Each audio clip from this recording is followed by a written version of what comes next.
Morning class. आज हम BSc second year chemistry of D block element first transition series के कुछ example solve करने जा रहे हैं। ठीक है, कुछ एग्जाम्पल्स मैं यहाँ पे डिस्कस करती हूँ। जैसे justify the following statement, transition metals are less reactive than alkali and alkaline earth metal.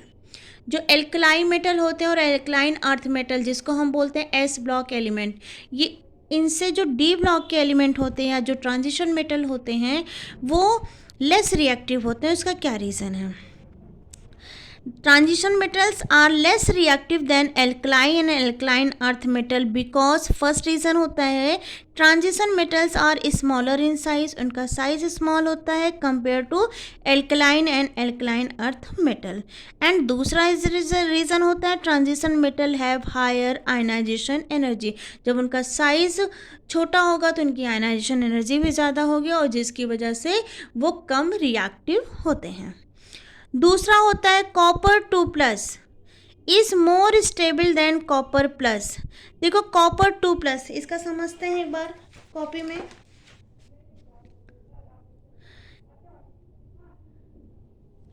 क्या है? कॉपर 2+ और दूसरा है कॉपर प्लस। कॉपर प्लस इसका जो कॉपर का जो लास्ट का कॉन्फ़िगरेशन होता है वो होता है 3D10 4s2।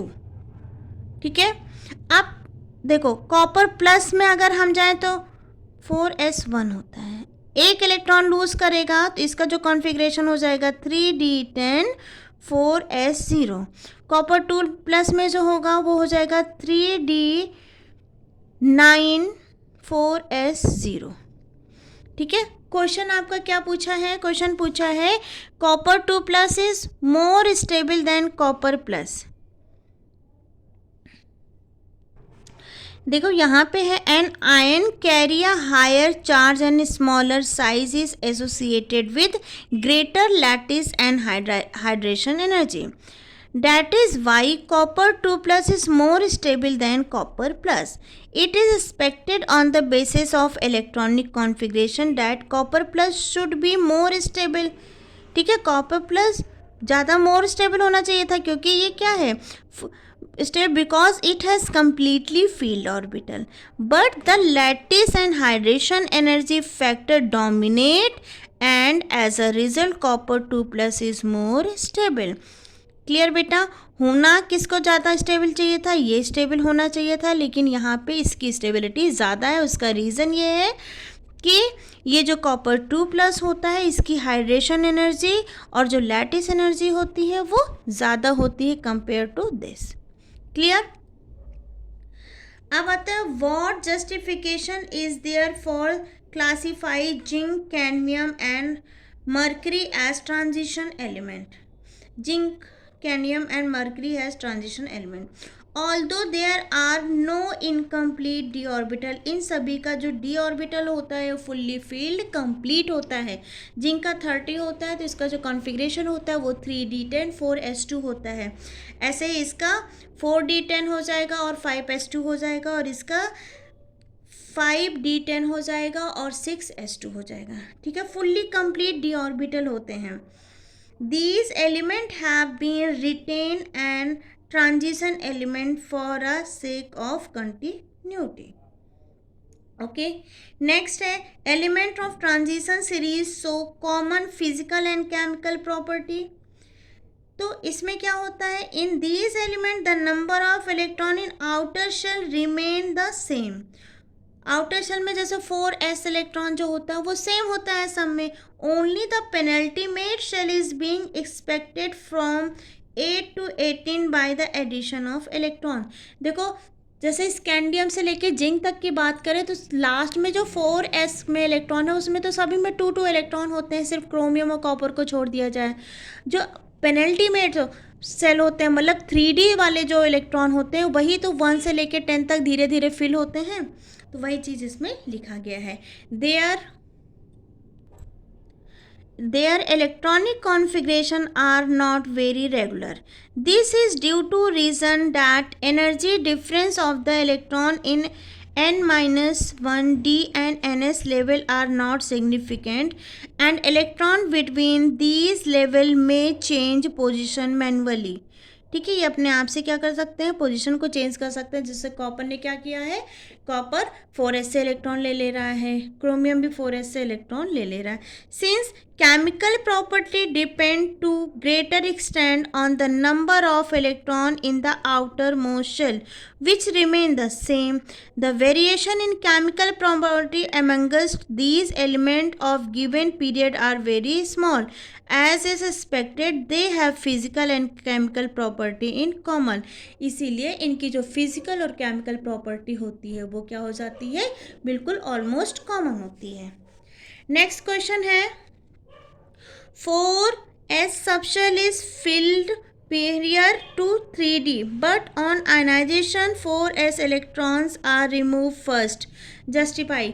ये क्वेश्चन मैंने आपको पहले भी कराया हुआ है कि जो 4s सबशेल होते हैं उसमें इलेक्ट्रॉन पहले भरते हैं, उसके बाद 3d में भरते हैं. तो जब इलेक्ट्रॉन के रिमूवल की बारी आती है तो पहले इलेक्ट्रॉन 3d से निकलने चाहिए, फिर 4s से निकलने चाहिए. लेकिन होता क्या है कि 4s में जब इलेक्ट्रॉन फिल हो जाते हैं और जब 3d में इलेक्ट्रॉन भरना शुरू होते हैं तो क्या होता है, 3d के जो इलेक्ट्रॉन होते हैं और 4s के जो इलेक्ट्रॉन होते हैं इनमें आपस में रिपल्सन शुरू हो जाता है, जिसकी वजह से ये जो 4s के इलेक्ट्रॉन होते हैं वो हायर एनर्जी लेवल में चले जाते हैं. और जब ये हायर एनर्जी लेवल में चले जाते हैं तो पहले इलेक्ट्रॉन 4s से निकलते हैं, उसके बाद 3d से निकलते हैं. तो इसका यही सेम रीज़न है. अब आता है question number 6. First ionization energy of copper is higher than those of alkali metal while second and third ionization energy are lower than those of alkali metal. ऐसा क्यों होता है, जो फर्स्ट आयनाइजेशन एनर्जी है वो हायर है किससे, alkali और एल्कलाइन अर्थ मेटल से, जबकि सेकेंड और थर्ड वाला लोअर है. तो इसका रीज़न है copper has smaller size compare to alkaline metal in their period. ठीक है, क्योंकि लेफ्ट टू राइट जाने पे साइज क्या हो रहा है, डिक्रीज हो रहा है. Due to smaller size and due to poor shielding effect of 3d orbital copper has a higher first ionization energy. Second and third ionization energy are lower compared to those of alkali metal due to loss of electron from diffuse d orbital. D electron have a smaller screening effect and give rise to higher effective nuclear charge compared to S and P electron. Clear? Next problem है, explain potassium and calcium involve filling of 4s while the element scandium to zinc involve the filling of 3d orbital. तो इसका reason क्या है, from calcium onward the element do not go to 4p orbital but to 3d orbitals.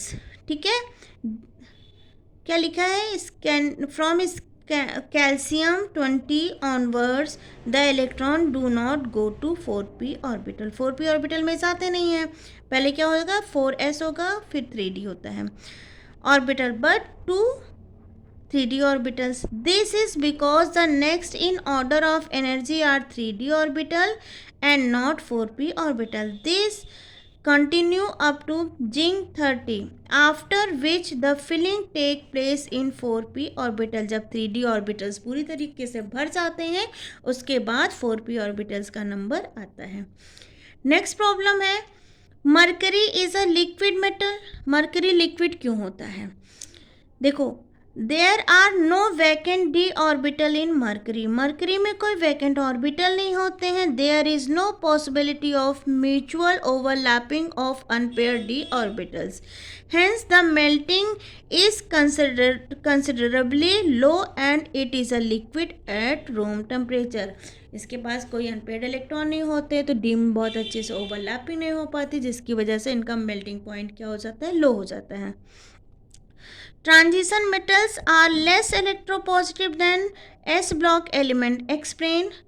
This is so because transition metal have a smaller size and higher ionization energy compared to S block element.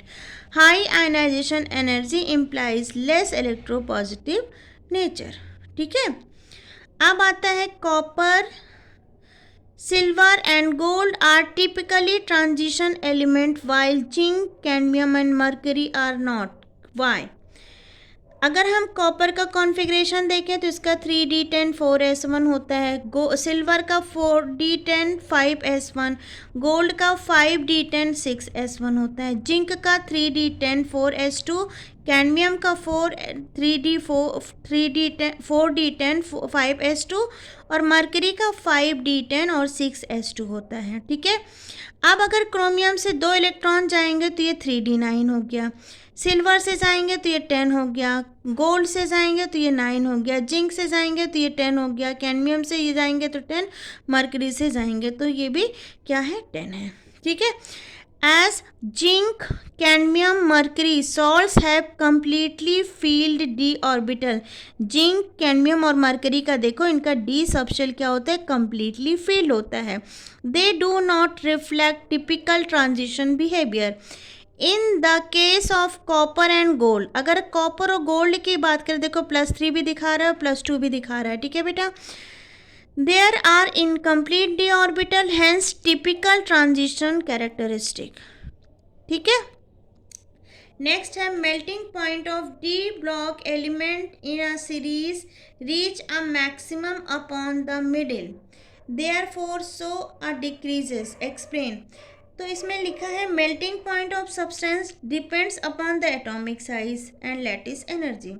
Smaller the size of particles closer to pack and greater the lattice energy. जितना size छोटा होगा इतना ही पास पास packing होगी, उनकी lattice energy उतनी ही ज़्यादा होगी। And higher the melting point, boiling point, melting point. In a period the atomic size decreases to some point and it increase thereafter. मैंने आपको बताया था जब साइज़ हम पढ़ा रहे थे कि पहले साइज़ डिक्रीज होता है, फिर बीच में कांस्टेंट हो जाता है, फिर इंक्रीज होता है। Therefore the lattice energy and melting point increases up to this point and decline after that. फिर आता है calculate the number of unpaired electron in the following. बेटा इसमें जो अनपेयर्ड इलेक्ट्रॉन होता है वो कैसे कैलकुलेट करते हैं, देखो जो वाटर होता है ये न्यूट्रल लिगैंड होता है। जब न्यूट्रल लिगैंड होगा तो इस पर चार्जेस 0 आएंगे, जब इस पर चार्जेस 0 आएंगे तो आयरन का जो ऑक्सीडेशन स्टेट हो जाएगा वो 3+ हो जाएगा। अब 3+ में आयरन के ऑक्सीडेशन स्टेट का जो कॉन्फिग्रेशन होता है वो क्या होता है, आयरन का जो सिंपल कॉन्फ़िगरेशन होता है वो 3d6 4s2 होता है।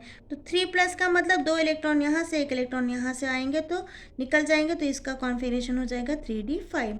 ऐसे ही कोबाल्ट का भी, अमोनिया भी क्या है, न्यूट्रल लिगैंड है तो 0 होगा अमोनिया पे चार्ज, तो इसका जो ऑक्सीडेशन स्टेट हो जाएगा +3 हो जाएगा। तो कोबाल्ट +3 ऑक्सीडेशन